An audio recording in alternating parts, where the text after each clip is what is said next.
यहाँ एक अधिक संरचित और स्पष्ट प्रस्तुति है।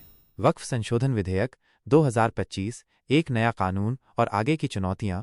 हाल ही में राष्ट्रपति के हस्ताक्षर के बाद वक्फ संशोधन विधेयक 2025 अब कानून बन गया है। ये कानून वक्फ बोर्ड के कामकाज और वक्फ संपत्तियों के वास्तविक उद्देश्यों को लेकर लंबे समय से उठ रहे सवालों के बीच अस्तित्व में आया है। पहले के वक्फ कानून के तहत बोर्ड को मिले व्यापक अधिकारों के कारण कई ऐसे विवादास्पद दावे सामने आए जिनमें पूरे गांव और सदियों पुराने मंदिरों को भी वक्फ संपत्ति घोषित कर दिया गया।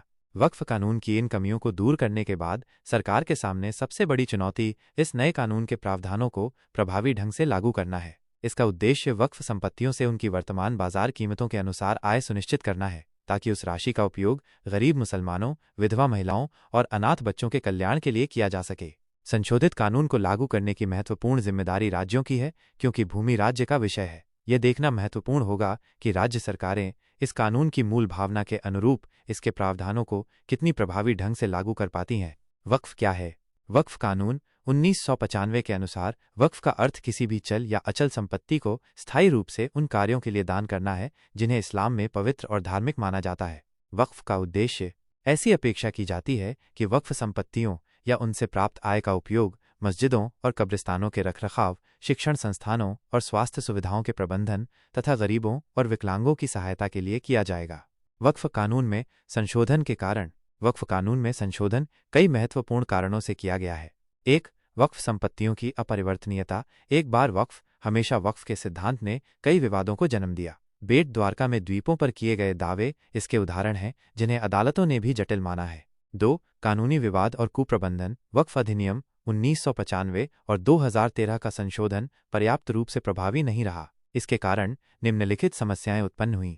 वक्फ भूमि पर अवैध कब्जा, कुप्रबंधन और स्वामित्व संबंधी विवाद, संपत्ति पंजीकरण और सर्वेक्षण में देरी, बड़ी संख्या में मुकदमे और मंत्रालय को शिकायतें। 3. न्यायिक निगरानी का अभाव। वक्फ न्यायाधिकरण के निर्णयों को उच्च न्यायालयों में चुनौती नहीं दी जा सकती थी, जिससे वक्फ प्रबंधन में पारदर्शिता और जवाबदेही की कमी थी। 4. वक्फ संपत्तियों का अधूरा सर्वेक्षण। सर्वेक्षण आयुक्त का कार्य असंतोषजनक रहा, जिससे सर्वेक्षण में देरी हुई। गुजरात और उत्तराखंड जैसे राज्यों में अभी तक सर्वेक्षण शुरू नहीं हुआ है, जबकि उत्तर प्रदेश में 2014 में शुरू हुआ सर्वेक्षण कार्य अभी भी लंबित है। विशेषज्ञता की कमी और राजस्व विभाग के साथ समन्वय की कमी ने पंजीकरण प्रक्रिया को धीमा कर दिया। 5. वक्फ कानूनों का दुरुपयोग। कुछ राज्य वक्फ बोर्डों ने अपनी शक्तियों का दुरुपयोग किया, जिससे सामुदायिक तनाव उत्पन्न हुआ। निजी संपत्तियों को वक्फ संपत्ति घोषित करने के लिए वक्फ अधिनियम की धारा 40 का व्यापक रूप से दुरुपयोग किया गया, जिससे कानूनी लड़ाइयां और अशांति फैली। 6. वक्फ अधिनियम की संवैधानिक वैधता।